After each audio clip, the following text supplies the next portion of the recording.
Hey guys, so I've been asked quite a few times, and even I know Wolf's been asked quite a few times, and it seems like one of the most popular characters in this game is actually the Miko.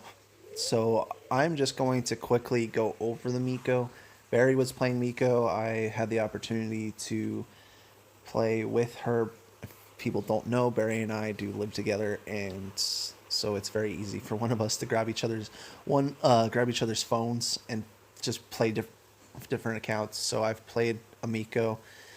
I'm not going to change my character. I'm not going to show you guys gameplay of Amiko. Unfortunately, Barry went mage because mage just does a lot more damage. And yeah, so here, let's go over to the skills. Let's go to class, not production. Let's go to class. There we go. Secondary. Reroll. And Miko. So Miko comes with three different elements. You have your ice, your nature, and your thunder. So real quick, the basic thing would be for ice. Ice Miko is it's like a melee Miko. A lot of the abilities are close range. You get AoE silence. You get a quick heal. You get kick that has a knock up ability, so you can knock them up into the air, and then your special attack. Actually, I don't know if it's special attack. Yeah, special attack. You can actually move while casting this, and then this is a cloud breaking, which is a spiral. It's a gap closer for you to get up in the face of your opponent, and then fan flurry is your ultimate, which is the kick. And then this is your silence. So it's a heavy CC with a small heal attached to it. Good for PvP, but definitely a support class. It's not going to be game changing. Things to really look at is going to be the resonance. So when you pop into an Ice Miko, there's a 30% chance to increase crit rate of all ice skills by 4%, lasting 6 seconds, stackable up to 5 times. So that's a 20% increase to crit. Basically, with Miko, the important part is resonance. So that means it's your second talent tree. Mikos really take off when you resonance into them because of the bonus abilities that they get. I know that there's somebody who's talking about Ice Miko and Demon Mask. So the fourth skill in Demon Mask increases damage by 8% whenever you use your ultimate. And if it crits, you double the damage increase. So it'd be a 16% increase. That can be pretty useful. We'll see when people start getting to that point. It's 130 enhances to get to that skill in Devil's Mask or Demon Mask. Actually, let me just show it to you guys really fast. So if you go to Story, you go to Antique, you go to Demon Mask, you go to this skill. There it is. So you need level 130. Yeah, it's nothing that's going to happen instantaneously, but if you're a DPS, you should honestly be working on Demon Mask. And that's just in general, because it's the only one that gives you offensive boosts. Alright. And maybe I'll make a video for that if there's enough people asking for it. So let's go back to this, go back to here. So Ice Miko, as far as runes go, you'd probably want to get something that increases your disable abilities. By that I mean there's a legendary disable rune which increases your success rate of doing stuns, silences, freezes, which are also quote unquote stuns, by 10%. You would put that onto your third ability because it's the silence. You can put it onto energizing point if you wanted to. Honestly, it's not super important. You will still get the silences off. You still get the freezes off. Disabled runes, increasing damage on disabled targets would definitely be the go-to. A crit rune, and honestly, execution runes are amazing. 30% and lower, you increase your damage of that skill by 12% for the legendary version, or 5% for the the purple version, which is epic.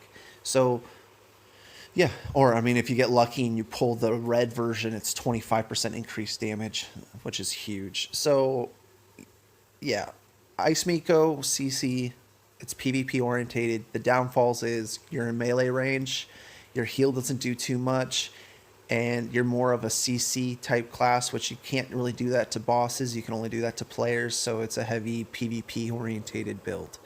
Again, you would want it to be Ice Miko, Ice Miko. If you are playing a Miko, there is no point in having your secondary spec anything else other than Miko if you want to be a Miko. You're not really getting that much bonuses out of it. If you wanted to be Ice Mage, Ice Miko, then yeah, there could be some good play with that. But it's not going to really benefit you as a Miko to have anything else as your secondary class. Now we've got Nature. So the cool thing about Nature is when you residence over, it increases your healing effect by 25%. Holy Blessing applies an extra shield on teammates affected by Golden Mantra, reducing the received damage by 20% for 6 seconds. Golden Mantra. Let's see. That's there it is. Golden Mantra, which is your second skill. Mantra. Sorry. So basically, what this is when you take a target and you attack it with this ability. It's like a little fish that jumps up out of the air and does some nature splash damage. It also will heal and put a shield on everybody that's next to that target and reduces their damage taken by 20%. It's very useful. Again, needs to be your secondary class. If you're running Nature Miko Fire Mage, there's no point in having the Nature Miko whatsoever. You're not putting out that much heals. You're not really maximizing the effects of Miko. For a Nature Miko, your main damage ability is going to be your ultimate. It has a very high multiplier on it, and it does quite a lot. It's a heal, it's a high damage, it's just really good. And then Heart Purification is your heal ability, a channeled heal. Basically, what every Miko should know if you're playing Nature Miko is you pop this ability, then you hit your dodge ability. It'd be right around here if you're looking at the wheel. Hit your dodge ability right away. It will continue to channel this ability, but you can then also cast like your ultimate or anything else. It basically makes it so you're no longer channeling and you're just purely healing, and you're able to continue to attack. That's the biggest part of a Nature Miko. If you're on auto, it will not do that. It will just sit there channeling this. Even if you're by yourself trying to kill a boss or something, you will sit there, your AI will sit there like an idiot and just stare at your mob, and you're just healing, doing nothing. So Nature Miko needs to be played or micromanaged, or just turn off the third ability from your auto, and it'll make it a little bit better for you. Again, all your damage is really under your ultimate. As far as runes go, crit, skill damage, and more than likely, I'm always on board with execution because that's just a free damage increase on everything that's low. So crit and skill damage, definitely the things that you want to be looking for. And don't worry about disables, don't worry about weaken, don't worry about any of those kind of runes. If you get that 5% crit rune, you're going to be critting all the time, and then you want to just make sure your crit damage is up there so you'll actually have high damage outputs and good heals. All right, so that's Nature Miko, and then Thunder Miko. So Thunder Miko, oh, actually, let's go back to Nature real quick. PvP wise, popping the ultimate hurts people a lot. The heal can be useful. The snare from Golden Mantra is pretty nice. And yeah, it's an okay class for PvP, and it's okay for PvE. It's a support class, so just think of it that way. And now Thunder Miko. Thunder Miko is single target. It has a little bit of splash damage, meaning it does a little bit of AoE. If a target is standing directly on top of another target, you're going to hit that other target too. for damage as well. So it can do a little bit of AoE, but it's definitely a single target class. It is, I stun you, I nuke your HP, and then I can snare you, and I continue to nuke your HP. Again, you need to have this as your secondary class if you're playing Thunder Miko, because when it's your secondary class and you pop Resonance, it makes all your attacks have a 50% chance to apply Ghost Haunted. Ghost Haunted is you debuff your target, it increases all damage they receive by 1%.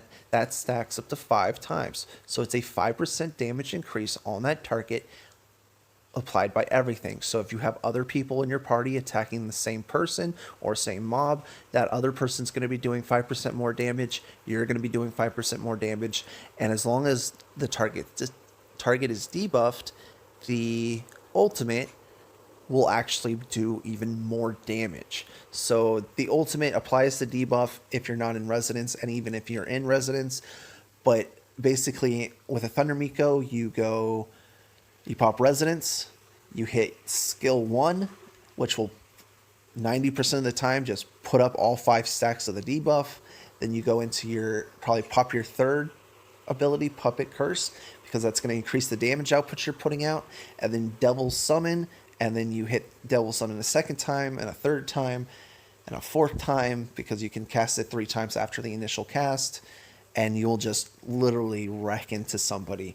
Again, it's not very good AoE, nothing compared to Nature Miko. Nature Miko is like pure AoE damage, killing multiple mobs at the same time. Thunder Miko is definitely single target range. You can nuke people really quick. And then you have Ice Miko, which is a melee type Miko, which is just heavy CC and it's only really viable for PvP. And honestly, Ice Miko is a lot harder to do because a lot of the abilities have a small hitbox or hit window. So when you do that kick, if somebody had just take 2 steps to the left, you'll miss entirely.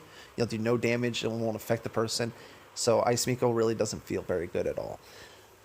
The Thunder Miko, definitely one of the top tiers. Great for PvP, great for PvE. You can use runes for disabling. Basically, your second skill is 1 second stun when the little circle touches the person, and then if you make it explode on top of the person, it's another 2 second stun.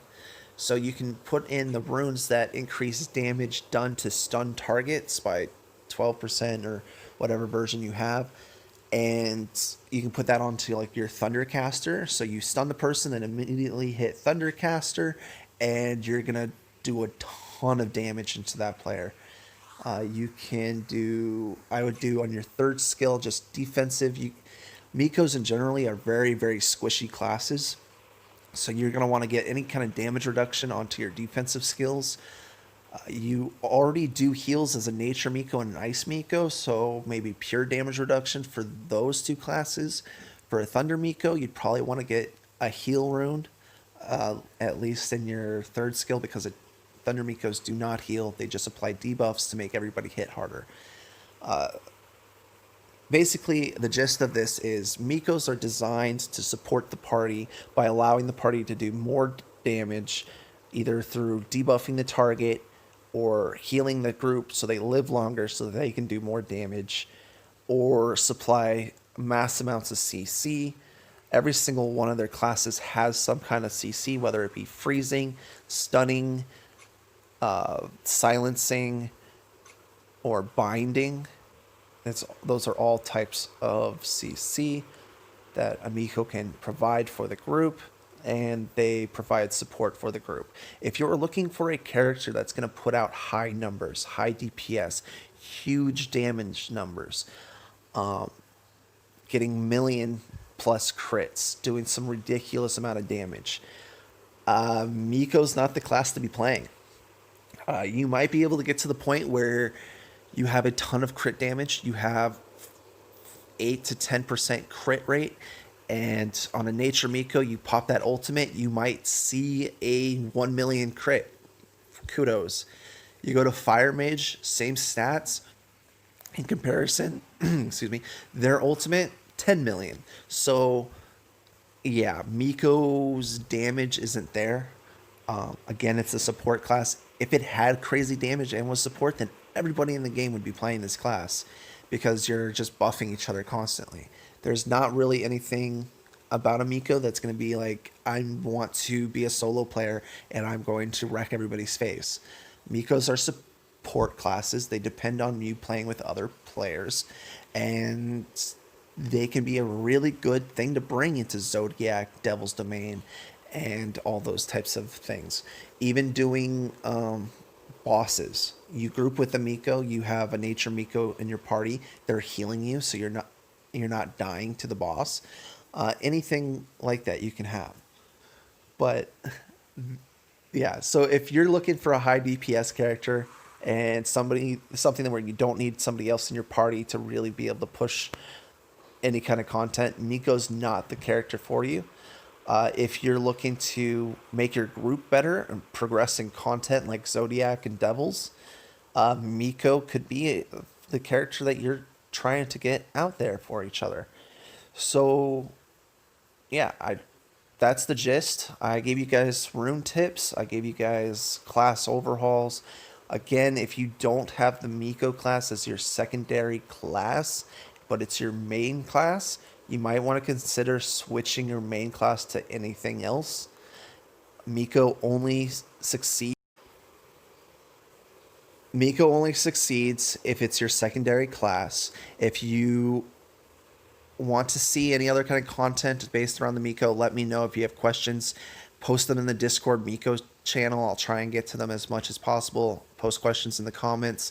If you want to see any other kind of content, maybe me go over the artifacts or antiques, excuse me, for them, or if there's something that you're looking for Miko in a more direction. This is an overhaul for the Miko class.